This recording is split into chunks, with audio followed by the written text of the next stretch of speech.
আসসালামু আলাইকুম। টেকনিক্যাল আজাদ চ্যানেলের পক্ষ থেকে আপনাকে স্বাগতম। আমরা প্রায় প্রত্যেকেই নেট ব্রাউজ করে থাকি। নেট ব্রাউজের অন্যতম একটি জনপ্রিয় অ্যাপ্লিকেশন গুগল ক্রোম ব্রাউজার। আমরা আমাদের প্রয়োজনে এই গুগল ক্রোম ব্রাউজারে আমাদের ফেসবুক, টিকটক, ইউটিউব সহ সামাজিক যোগাযোগ মাধ্যমের অন্যান্য আইডিগুলো লগ ইন করে থাকি। আপনি জানেন কি, যদি এই গুগল ক্রোম ব্রাউজারের সিকিউরিটি ব্যবস্থা আপনি আপডেট না করেন, যে কোনো মুহূর্তে আপনার ফেসবুক, টিকটক, ইউটিউব সহ আপনার অন্যান্য সামাজিক যোগাযোগের আইডিগুলো যে কোনো মুহূর্তে হ্যাকারের হাতে পড়তে পারে। আজকে দেখাবো কিভাবে আপনি গুগল ক্রোম ব্রাউজারের সিকিউরিটি ব্যবস্থাকে আপডেট করে নিরাপদে থাকবেন এবং আপনার সামাজিক যোগাযোগ মাধ্যমের আইডিগুলোকে সুরক্ষিত রাখবেন। এর পুরো টিপ অ্যান্ড ট্রিক্স আজকের পুরো টিউটোরিয়াল জুড়ে আপনাদের সাথেই থাকছি আমি একে আজাদ। একটা কথা বলে রাখি, আপনি যদি আমার চ্যানেলে নতুন হয়ে থাকেন চ্যানেলটি সাবস্ক্রাইব করবেন, আর যদি অলরেডি সাবস্ক্রাইব করেই থাকেন থ্যাংক ইউ সো মাচ। কথা না বাড়িয়ে চলুন যাওয়া যাক মোবাইল স্ক্রিনে। আমাদের স্মার্টফোনটি আরও বেশি সিকিউর রাখার জন্য, নিরাপত্তা ব্যবস্থা আরও বেশি আপডেট করার জন্য গুগল ক্রোমের যে সেটিংসগুলো আমাদের অবশ্যই সেট করে নিতে হবে বা পরিবর্তন করে দিতে হবে তা এখন দেখিয়ে দিচ্ছি।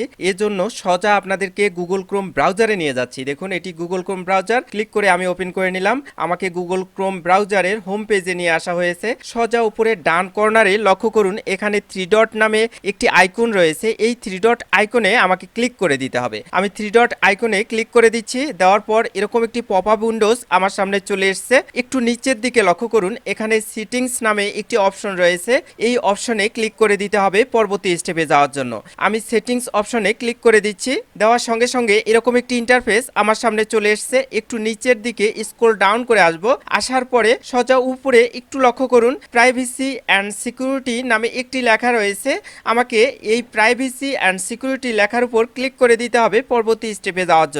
আমি প্রাইভেসি অ্যান্ড সিকিউরিটি লেখার উপর ক্লিক করে দিচ্ছি। দেওয়ার পর এরকম একটি ইন্টারফেস আমার সামনে চলে এসেছে। একটু স্ক্রল ডাউন করে আসব। এসে এরকম একটি ইন্টারফেস আমার সামনে চলে এসেছে। এখন এখানে লক্ষ্য করুন, সেফ ব্রাউজিং নামে একটি অপশন রয়েছে।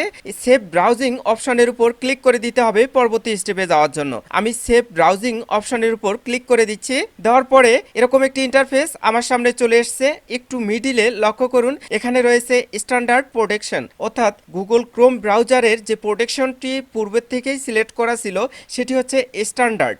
কিন্তু আধুনিক যুগে আমাদের এই স্ট্যান্ডার্ড প্রোটেকশনটা যুগোপযোগী নয়। আমাদের অবশ্যই যুগোপযোগী একটা ভালো সিকিউরিটি ব্যবস্থা তৈরি করতে হবে এবং ভালো প্রোটেকশন তৈরি করতে হবে। এর জন্য গুগল ক্রোম ব্রাউজারটি আমাদের আরও বেশি আপডেট, আরও বেশি আধুনিক একটি সিকিউরিটি ব্যবস্থা করে দিয়েছে। এটির নাম হচ্ছে ইনহ্যান্সড প্রোটেকশন।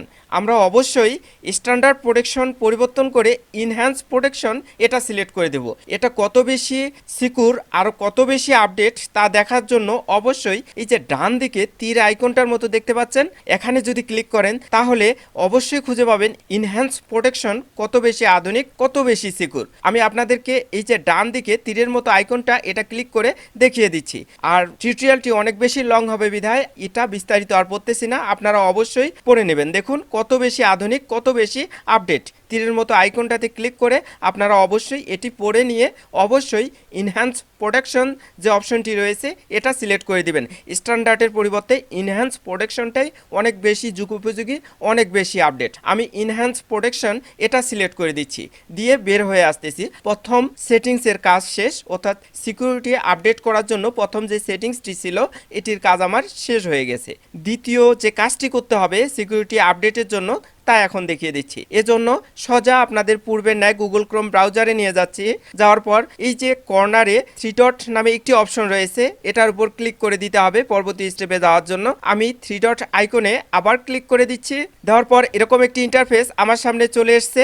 একটু নিচের দিকে লক্ষ্য করুন, সেটিংস নামে একটি অপশন রয়েছে, এটার উপর ক্লিক করে দিতে হবে পরবর্তী স্টেপে যাওয়ার জন্য। আমি সেটিংসে ক্লিক করে দিচ্ছি। দেওয়ার পরে এরকম একটি ইন্টারফেস আমার সামনে চলে এসেছে। একটু নিচের দিকে স্ক্রল ডাউন করে আসতে হবে। দেখুন আমি স্ক্রল ডাউন করে আসলাম। আসার পরে একটি অপশন দেখতে পাচ্ছি, সেফটি চেক নামে একটি অপশন রয়েছে, এটার উপর ক্লিক করে দিতে হবে আসলে আমার সিকিউরিটিটা সেফ আছে কিনা তা জানার জন্য। অবশ্যই আপনারা সেফটি চেকে ক্লিক করে দেবেন। দেওয়ার সঙ্গে সঙ্গে এরকম একটি ইন্টারফেস আপনার সামনে চলে আসবে। উপরে আপনারা খুঁজে পাবেন আপডেট, তারপরে password save to this device, তারপরে আছে সেভ ব্রাউজিং। নিচের দিকে লক্ষ্য করুন চেক নাও, এই অপশনে ক্লিক করলে আসলে সব কিছু সেভ আছে কিনা আমাদেরকে দেখিয়ে দিবে। এই অপশনে এসে আপনারা মাঝে মাঝে চেক নাও এ ক্লিক করে দেখবেন যে আপনার ব্রাউজারটি সেভ আছে কিনা, আপনার সকল পাসওয়ার্ড সেভ আছে কিনা। আমি এই যে চেক নাও এ ক্লিক করে দিলাম, দেওয়া মাত্রই আমাকে বলছে যে সেভ ব্রাউজিং, সব কিছু ঠিকঠাক রয়েছে। অবশ্যই আপনারা মাঝে মাঝে এসে চেক নাও এই অপশনে ক্লিক করে সব কিছু ঠিকঠাক করে দেখে নেবেন যে আপনার ফোনে সব কিছু ঠিকঠাক আছে কিনা। আমি আপনাদের ব্যাক করে নিয়ে যাচ্ছি তৃতীয় সেটিংসের কাজটি দেখিয়ে দেওয়ার জন্য। এজন্য আবার গুগল ক্রোম ব্রাউজারে আমাকে যেতে হবে। আমি গুগল ক্রোম ব্রাউজারে ক্লিক করে নিচ্ছি। নেওয়ার পরে এরকম ইন্টারফেস আবার চলে এসছে। সোজা উপরে ডান দিকে কর্নারে আপনাদেরকে নিয়ে যাচ্ছি। দেখুন এই যে ডান দিকে কর্নারটা 3 ডট আইকন রয়েছে, 3 ডট আইকনে আমি ক্লিক করে দিচ্ছি। 3 ডট আইকনে ক্লিক করার পরে এরকম একটি পপ আপ উইন্ডো চলে এসছে। নিচের দিকে লক্ষ্য করুন এখানে সেটিংস নামে একটি লেখা রয়েছে। আমাকে পরবর্তী স্টেপে যাওয়ার জন্য সেটিংস লেখার উপর ক্লিক করে দিতে হবে, অর্থাৎ সেটিংস অপশনের উপর ক্লিক করে দিতে হবে। আমি সেটিংস অপশনে ক্লিক করে দিচ্ছি। ক্লিক করার পর এরকম একটি ইন্টারফেস আমার সামনে চলে এসছে। একটু স্ক্রল ডাউন করে আসবো। আসার পরে উপরে লক্ষ্য করুন প্রাইভেসি অ্যান্ড সিকিউরিটি নামে একটি অপশন রয়েছে, এটার উপর ক্লিক করে দিতে হবে। আমি প্রাইভেসি অ্যান্ড সিকিউরিটি যে অপশনটি রয়েছে এটার উপর ক্লিক করে দিচ্ছি। দেওয়ার পরে এরকম একটি ইন্টারফেস আমার সামনে চলে এসছে। একটু স্ক্রল ডাউন করে আসবো। আসার পরে একটা অপশন অর্থাৎ একটা সেটিংস আমরা খুঁজে পাবো, অলওয়েজ ইউজ সিকিউর কানেকশন। দেখুন এই জায়গায় রয়েছে অলওয়েজ ইউজ সিকিউর কানেকশন। এটা অবশ্যই আমাদের অন করে দিতে হবে, কারণ আমরা যখন কোনো ওয়েবসাইট ব্রাউজ করব সেটি যদি আমাদের জন্য ভালো না হয়, সেই ওয়েবসাইটটা আমাদের জন্য সিকিউর না হয়, তাহলে আমাদের সেই ওয়েবসাইটে প্রবেশ করতে দিবে না। যে সকল ওয়েবসাইট সিকিউর বা যে সকল ওয়েবসাইটে গেলে আমাদের কোনো বিপদ হবে না, ঠিক ওই সকল ওয়েবসাইটে আমাদেরকে গুগল যাওয়ার অনুমতি দিবে। গুগল ক্রোম ব্রাউজারটি আমি এটা অন করে দিচ্ছি। আপনারা অবশ্যই আপনাদের নিরাপত্তার স্বার্থে গুগল ক্রোম ব্রাউজারে যে আপনারা ফেসবুক ইউজ করেন, ইউটিউব ইউজ করেন বা আদার্স আপনার সোশ্যাল মিডিয়া ইউজ করেন, সবগুলো নিরাপদে রাখার জন্য, পাসওয়ার্ড নিরাপদে রাখার জন্য অবশ্যই অলওয়েজ ইউজ সিকিউর কানেকশন যে অপশনটি রয়েছে এটা আপনারা অন করে দেবেন। যদি এভাবে আপনারা সবকিছু অন করে দিতে পারেন গুগল ক্রোম ব্রাউজারের, অবশ্যই আপনারা 99% সিকিউর থাকবেন। অনলাইনে 100% কোনো কিছুই বলা যায় না, তাই আমি বলবো যে আপনারা অবশ্যই 99% সিকিউর থাকবেন। যদি গুগল ক্রোম ব্রাউজারের এই সেটিংসগুলো ঠিকঠাক করে দেন, তাহলে নিরাপদে থাকবে আপনার ইউটিউব, নিরাপদে থাকবে আপনার পছন্দের ফেসবুক আইডি, নিরাপদে থাকবে সোশ্যাল মিডিয়ার যে আইডিগুলো রয়েছে সবগুলোই আপনার নিরাপদে থাকবে। আশা করি এই ট্রিক্সটি আপনাদের অনেক অনেক বেশি ভালো লেগেছে। এরকম নিত্য নতুন চমৎকার টিপ অ্যান্ড ট্রিক্স পেতে টেকনিক্যাল আজাদ চ্যানেলটি সাবস্ক্রাইব করে পাশে থাকবেন। ইনশাআল্লাহ আমাদের প্রতিটি টিপ অ্যান্ড ট্রিক্স আপনাদের জন্য অনেক অনেক বেশি হেল্পফুল হবে। আজকের টিউটোরিয়ালটি যদি ভালো লেগে থাকে টেকনিক্যাল আজাদ চ্যানেলটি সাবস্ক্রাইব করবেন, লাইক কমেন্ট শেয়ার করে বন্ধুদের দেখার সুযোগ করে দেবেন। ভালো থাকবেন, সুস্থ থাকবেন এই প্রত্যাশায় শেষ করছি। আল্লাহ হাফেজ।